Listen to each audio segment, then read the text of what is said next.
Jeremy Stockman here with a look at a movie from way back. How far back? Back before the invention of talking. This is a real famous one that you probably heard of, but maybe not seen.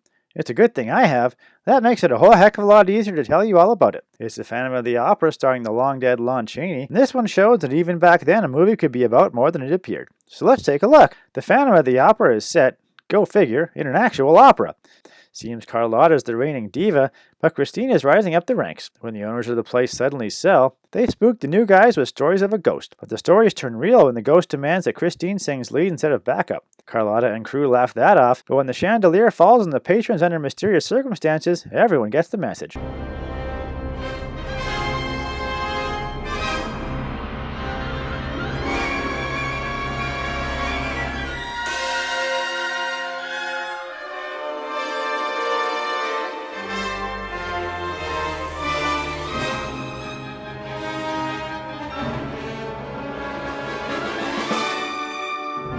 Christine is lured by a mysterious voice underground where she meets Eric, who wears a mask, but only until she swipes it and sees the truth. He's one but ugly dude. He lets her go, but changes his mind when he finds out she's gonna ditch him. So he kidnaps her and tosses her BF into a torture room. Well, the townsfolk don't take too kindly to that and start a torch mob. And when Eric runs away, they catch up and, spoiler alert, beat the tar out of him and drown him in the river. That'll learn him.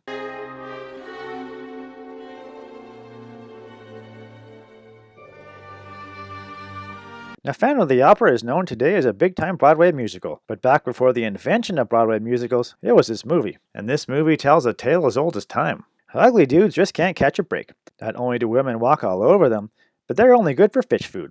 You see, Eric has real talent. He can play the silent organ, build torture dungeons, create some cool Halloween costumes, and build up the confidence of a struggling understudy. But the one thing he can't do is cover up the fact that he fell down 6 flights of stairs in homely towers. Doesn't matter how much he shows Christine he loves her, or how much he supports her career, 11 days out of 10, she's going to pass him up for the handsome Raoul.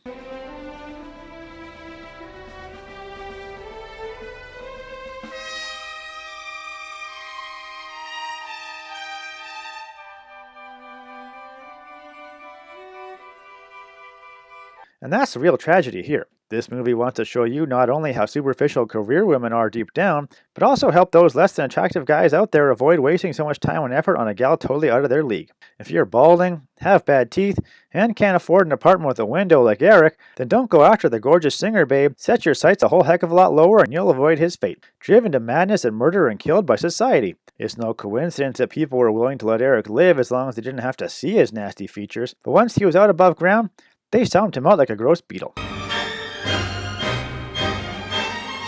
So in the end, the Phantom of the Opera shows us a story where no matter what the guy does, the woman of his dreams just keeps ditching him for a male model, and that's a message that transcends words. I'm Jeremy Stockman, and I'm giving Lon Chaney's Lower Those Goals of the Stars and Instead Reach for the Light Switch guys dream-adjusting classic that is Phantom of the Opera my seal of approval. I learned the truth at 17, that love was meant for beauty queens.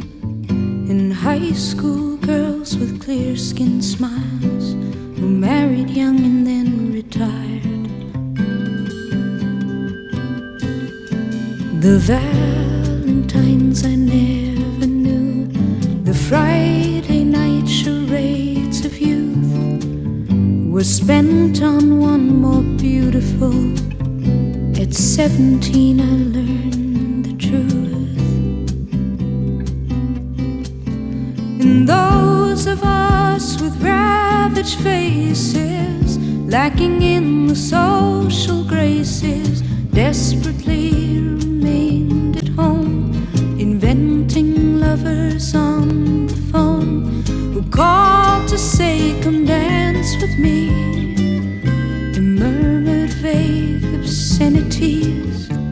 It isn't all it seems, it's 17.